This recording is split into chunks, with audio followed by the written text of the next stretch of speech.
समस्त को मोर आनंदित जयगुरु। आज गोटे सुंदर आलोचना जानिबा श्री श्री ठाकुर समय एक घटना।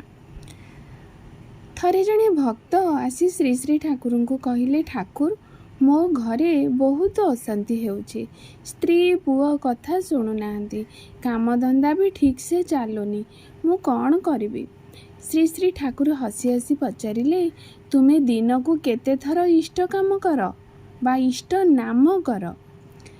भक्त मुंड तलकू करी कहले, समय ही मिलुनी, ठाकुर केमिति करिबी आउ केते बेले करिबी।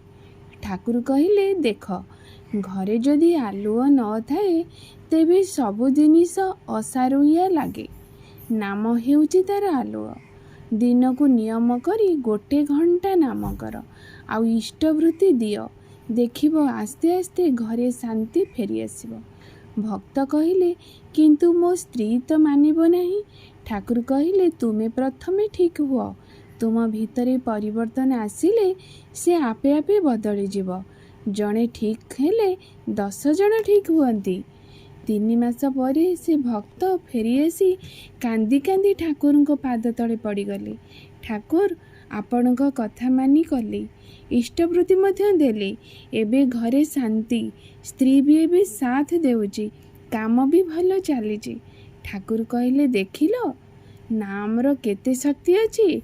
नाम कले मनीष भितरु बदले आउ बाहर मध्य बदली जाए। तेणु नाम आउ इष्टवृत्ति ए दुईटी ही जीवनर मूल आधार। आउ निजे प्रथमे मनीष बदली जाए, तापरे परिवार, तापरे परिवेश मध्य बदली जाए। आउ गोटे कथा, सदा सर्वदा धैर्य धरिबो, नियमित भावरे साधना करिले निश्चिंत भावरे तुमर परिस्थिति आउ परिवेश सबु किछि ही सुधार हो जिवो। रहुछि जय गुरु।